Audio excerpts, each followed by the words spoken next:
Hello everyone, today I want to talk about chamfer matching. Chamfer matching is an algorithm which is used to compare two images and find one image template in another image.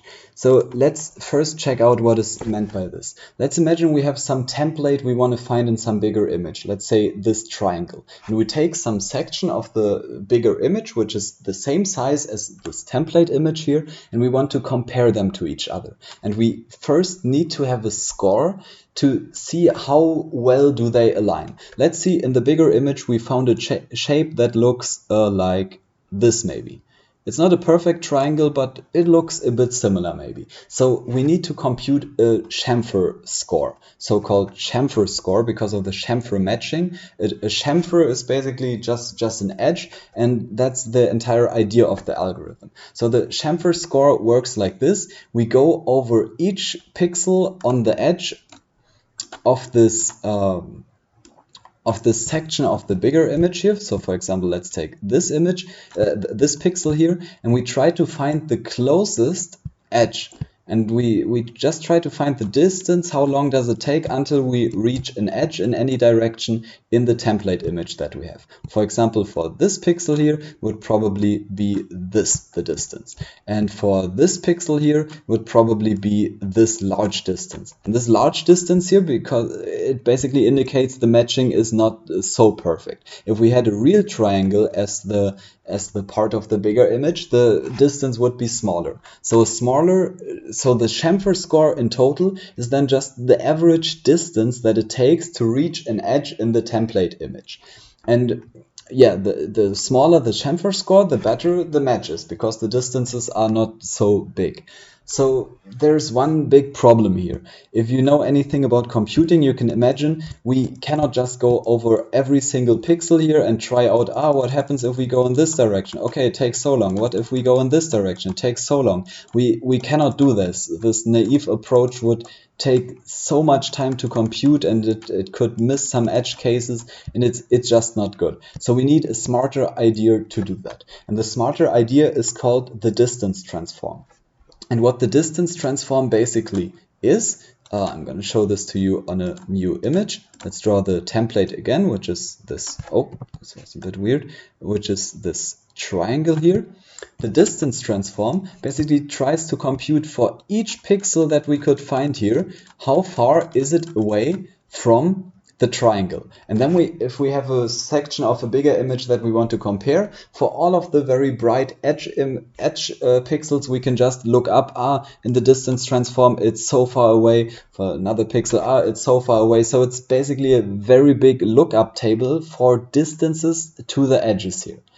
And how we can do that is there is a very good resource on this, like here, we basically let this mask run over the image here and always take the minimum value.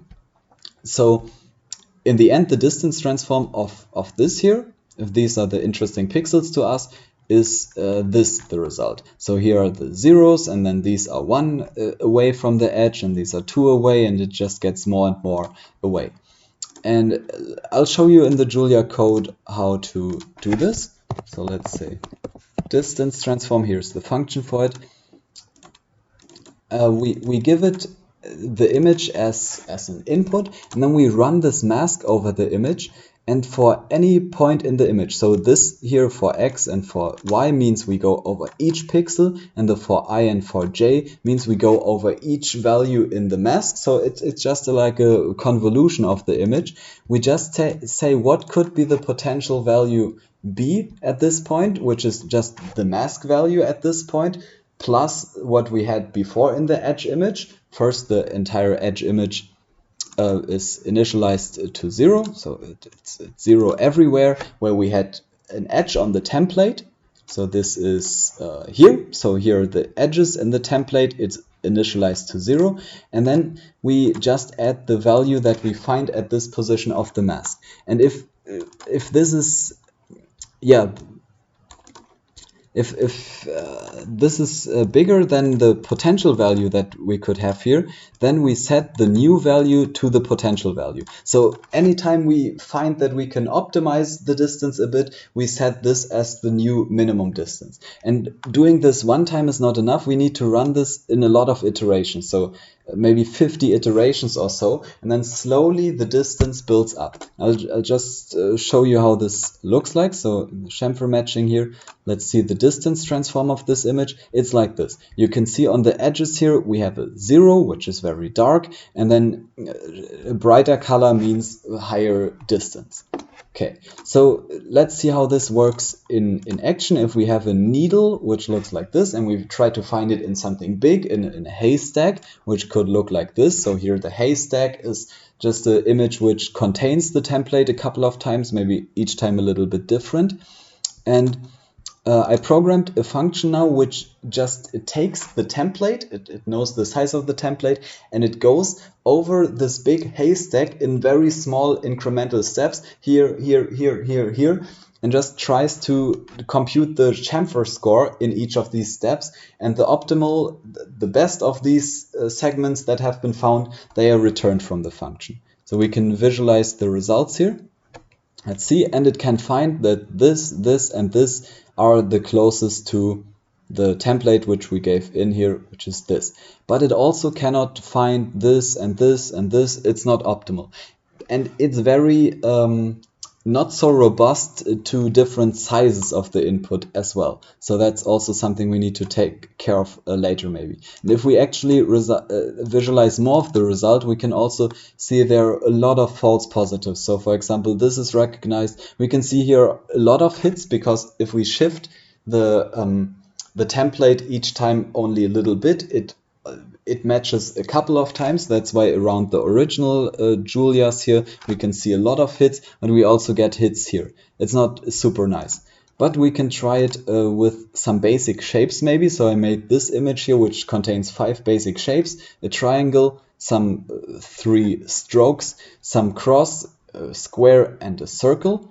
And let's see all the templates that we have. So this is one template image, another one, another one, another one, another one.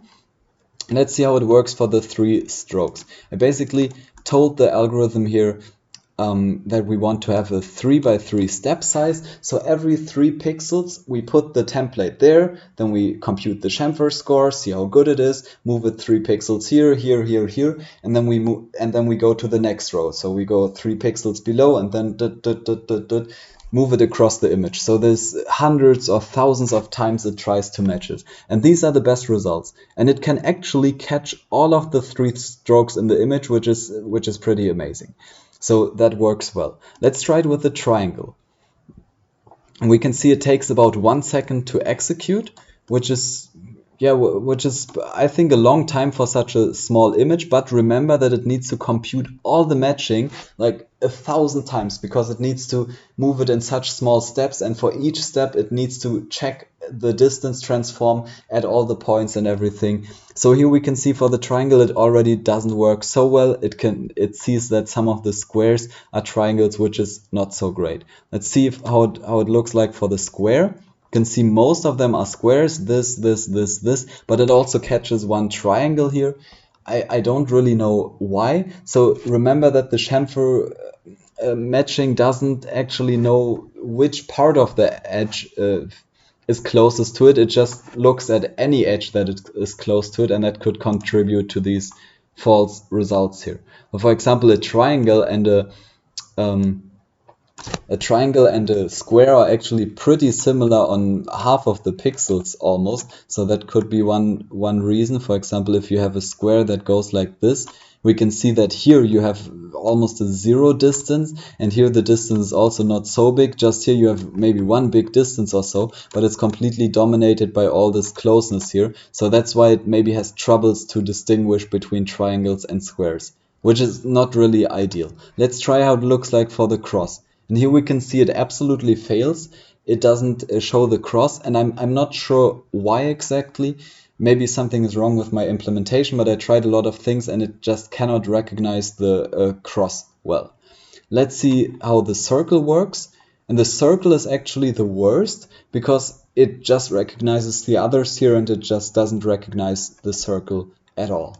Yeah, I'm also gonna show quickly my function in Julia, how I implemented the chamfer score here. In the chamfer score, we just go over each point and we check the distance transform image, the distance image which we give as input, how large it is. And for edge values, we basically add this distance, and for non-edge values, we subtract this distance, and this should give us a good idea in the end. And for the chamfer matching function itself, we just need to specify the step size here, and then all it does is shift the template over the image a couple of times. Okay, so that's all I wanted to say about the chamfer matching. You can find all the code on GitHub, and yeah, I'm sorry for the bad results here.